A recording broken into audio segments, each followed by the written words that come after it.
of our drivers' press conference here at the Circuit of the Americas. Lando Norris closest to me, then Liam Lawson and Alex Albon. Very warm welcome to all three of you.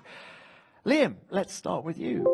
Welcome back to the FIA press conference, first of all. Good to see you again. Now, how has the past month been for you since it was announced that you were going to replace Daniel Ricciardo? Full of anticipation, I would imagine.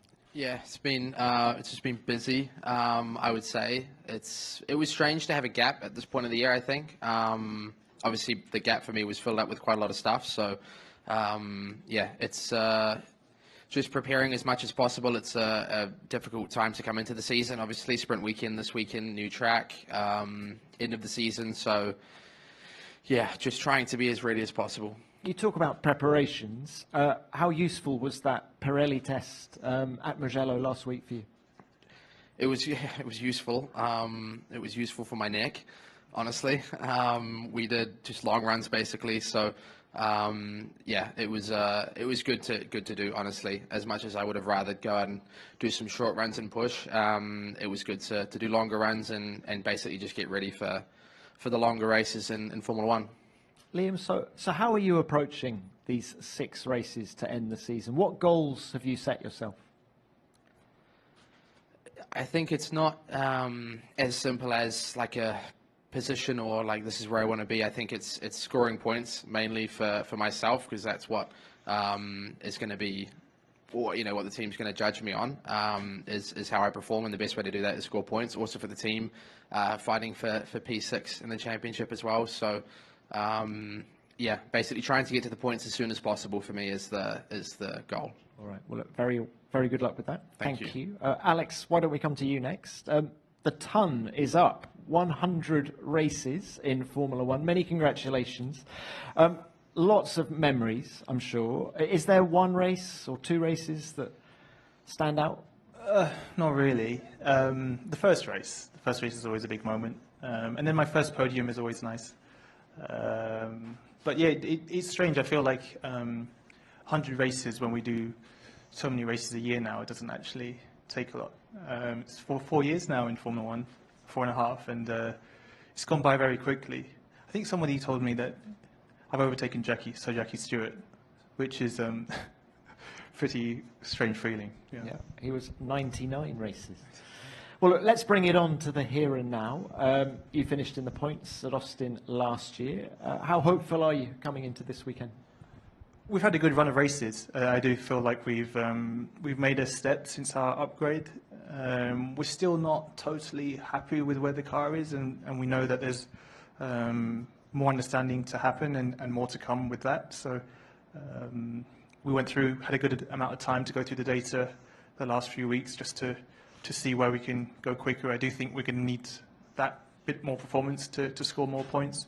But we're on a good trend right now. I feel like the momentum is with us. So yeah, I don't see why we can't score points in the next remaining races, and especially this weekend. And where are the team's goals in the Constructors' Championship now? I mean, Liam's talked about the need for him to get in the points. Do you think VCARB in P6 is a realistic goal for Williams? Anything's possible, but I think if you look at where the top 4 teams are at right now, we are fighting for the best case P9, P10, and unfortunately the gap from especially RB at the beginning of the year, the gap they grew to us, it's if you're only scoring 1 or 2 points a weekend, you're never going to be able to catch up. So we need something to happen, one of them crazy races, which, to be fair to you, Mexico, Brazil, the weather and the starts can always create something. It's never out of the question, but we're going to need a little bit more. Well, that brings us on to my final question to you, which was going to be about Franco Colapinto. He was very generous about you when he was in the press conference in Baku, and I just wanted to ask you, he's clearly very quick, and how useful is it for you and the team to have someone like him pushing both elements along? Definitely, it helps in many ways. Obviously, for me to have a benchmark, but also in terms of strategy, we can do things, especially in the midfield where it's so tight. you are actually quite reliant on strategy to score points. The midfield battle is split by pretty much a tenth and a half, 2/10 across everyone. So there's a very big trend this year where one driver goes short and one driver goes long in the first stint. And when you can have a driver who's able to be there and to do maybe the opposite or try and pull another driver in front away from whatever situation we may need, it becomes really useful. Brilliant. Thank you very much for that. Good luck this weekend. Lando, bring it on to you now. Can I ask you about the break, first of all, the long break, the 4 weeks that we've had since Singapore? How did you use that time? Was it a frustrating time? You just wanted to keep the momentum going from the last race, or did you use it for a time for reflection or improving the car? Just tell us a little bit about what you've been doing. A little bit of everything, honestly.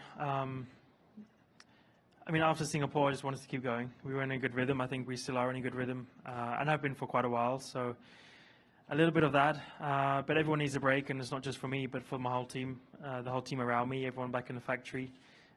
It's nice to kind of regroup and put our heads down again. So yeah, a mixture of things. Obviously, getting ready for the next few races and the end of the season, but also getting some time to relax and spending some time with my friends. Now, this is a very different racetrack to Singapore, obviously. Do you enter this weekend with the same level of confidence that you did Singapore? Yeah, I think so. Probably more. I would say, if you look at where we were last year here, relative with the car that we had, comparing to where we were in Singapore, I think this was a better weekend for us. You know, we led the first half of the race. I know some things were mixed up because of different scenarios, but it was a good weekend. And again, some of the things have changed again on this track, you know, with the new surfaces, and some of the layout has changed a little bit. So always questions for us to go and answer, but with how we performed last year, with how we were performing over the last, 3, 4, 5 races, I think we're confident everywhere that we should be towards the top. Oh, I did want to ask just about the unknowns that you touched on there, the resurfacing, the new curbs. We've got a sprint weekend as well. Do you see all of that as an opportunity for you and McLaren, or does it make you a little bit more wary?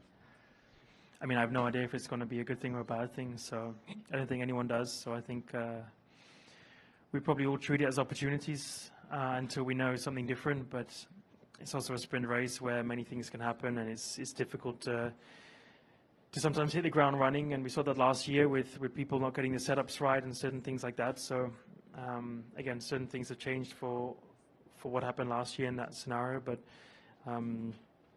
no, I think everyone's going to see these races as opportunities, and we do too, so that's a good thing.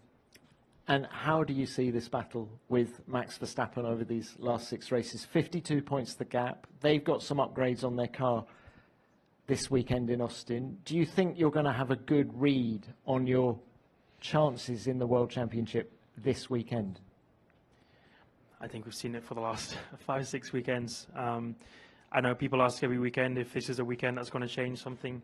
It can go my way, it can go Max's way. So I keep focused on doing what I'm doing. I've been doing a good job. I'm happy with how things have gone. Like I said, I've not been happy with always the final result for different reasons, but I'm happy with what we're doing as a team and how we're working together, and I'm confident if we just keep our heads down and keep pushing, we can do it and we can close the gap, but it's not easy. I need more than just me first and Max second, but I can't change that, so I just need to focus on myself and leave the rest to everyone else. Thanks for that. All right, let's open this to the broadcasters now. David, you're first. Thanks. David Croft, Sky Sports F1. A question for Lando. We arrive in Austin, and there's nothing like a good technical skullduggery story, and a team believed to have a device that can alter the ride height at the front of the car, and Red Bull have said, yes, we have got that device on our car.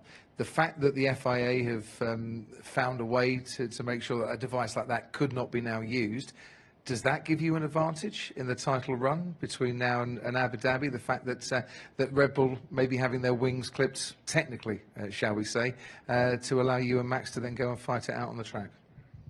I mean, it's one thing having it on your car.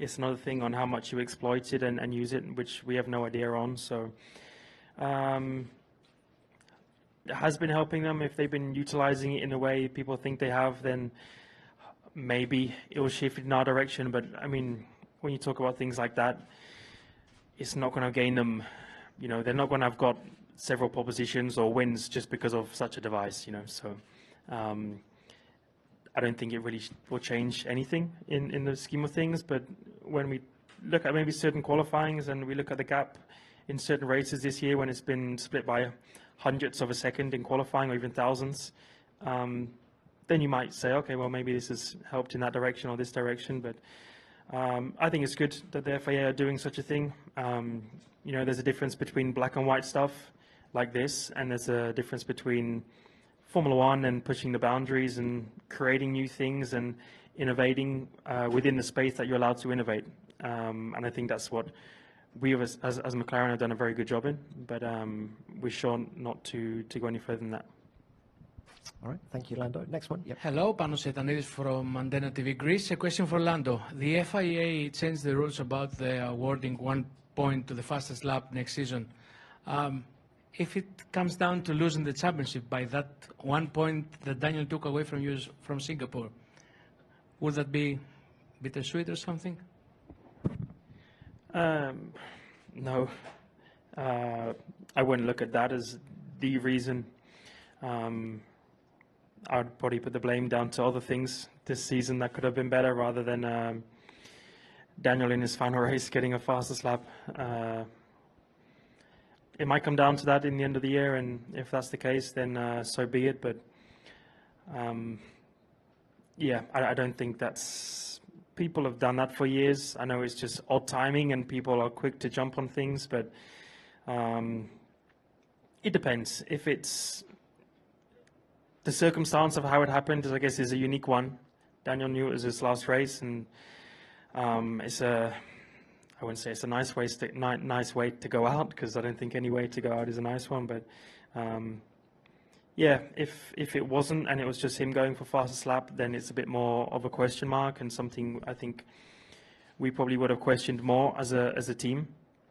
And I know they're changing the rules for next year and these kind of things, but if it was a repetitive thing, if it was to happen again this weekend or next weekend, then I think that's where we would probably classify it or question it in a much deeper manner. But considering how things were, and yeah, I don't know. I don't want to just say I accept it because it was his final race, because it's got nothing to do for his championship or their championship. It was something to take away from me. But I would never blame Daniel. I would never blame them. But if it's done with intent to do such a thing, then it's obviously not what we agree with, and I don't think it's something that Formula One would agree with either. So the answer is no. I wouldn't blame it on this. It will be down to other reasons. And Lando, just your thoughts on the removal of the fastest point for fastest lap next year? I have no idea. I don't know why they've done it. So, do you welcome it? Do you think it's a good thing, bad thing? I kind of liked how it is now. I mean, there's an opportunity to go for something else.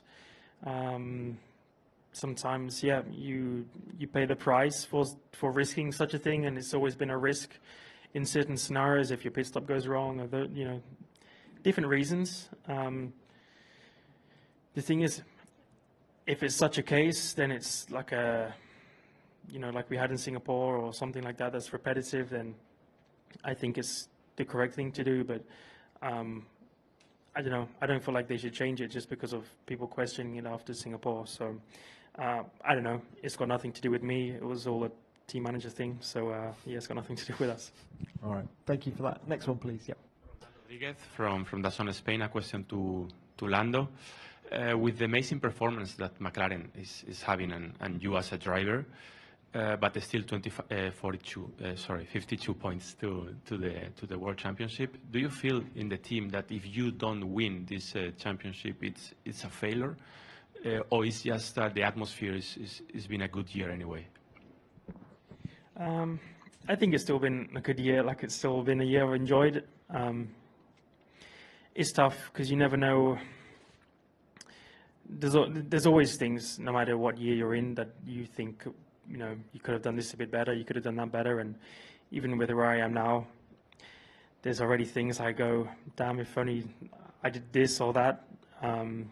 You know, whether it was, I'm not going to say where, but, you know, different scenarios when if I lose a championship by a couple points that I can easily look at and go, I made probably a wrong decision here and I could have lost it, but if I win it by 1 point, I'm sure there'll be things that Max says, which is like, oh, I probably lost it here and, as well, you know. So it's easy to come up with excuses and reasons for things.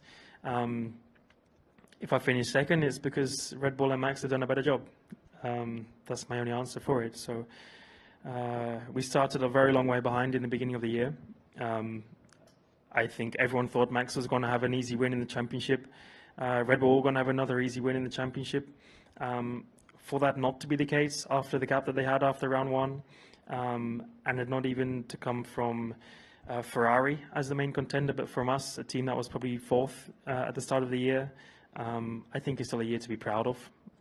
But as the season goes on, you always reevaluate where do we stand now and what's our new expectations. And our expectations now, and actually for a while, have been we're a top team and we're fighting for wins, and we're fighting for a constructor championship, and we're fighting for a drivers championship. So just as much as it can go wrong, it can also go well, like it has done for us. And we're fighting against the best of the best, and it's been a fun year. But yeah, I think no matter what, it's still been a successful season. But yeah, I'm sure I'll be happier with a win than if it was for second. So. All right, thank you. Tim Harini, TSN. Another question for Lando. You had said that you come into race weekends and you focus on yourself, but on the other side of that, how aware are you of what Max is doing throughout the race weekends? Is that something you really pay attention to, or not at all? I mean, you pay attention to every driver.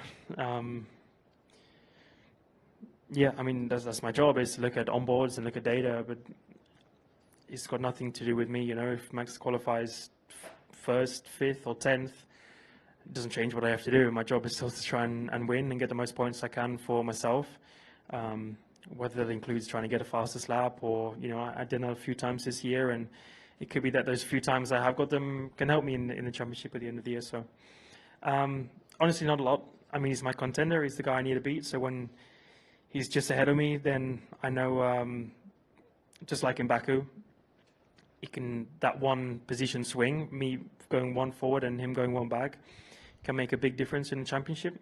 And you just want that rhythm, you want that rhythm of me gaining points on him and never kind of a hold. And that's how things have gone the last few weeks. But no, I just focus on myself, like I said before, and Max finishes wherever he finishes. Thank you for that. Yep, Albert. Albert Fábrega, ESPN Latam. Question for Alex. Alex, are you surprised of how quick Franco has been performing on the last 3 races, and he has adapted to the Formula One and the car and the team in only 3 races? I'm impressed. I wouldn't say surprised. I think he was quick already in the test he did at Silverstone this year, and he's just taking it very comfortably. It looks like he's he's not tense about it. He's relaxed, which is the best thing you can be when you're being put into a Formula One car in the middle of the season. So yeah, no, not surprised, but yeah, pleasantly impressed. Thank you for that. Yeah, Margot. Margot Lafitte, Canal+. Question for Liam, and I would like to have an answer also from Lando, please. Liam, we're doing a footage on the young drivers taking the power in Formula One. We want to explain why young drivers, why rookies like you or like Oli Berman, Franco Colapinto arrive in Formula One and are straight away very performant. We want to explain that to people who might not know very well Formula One, to avoid the fact that they might think that Formula One is easy. And for Lando to bounce behind, is it no longer a risk for a Formula One team to hire a young driver?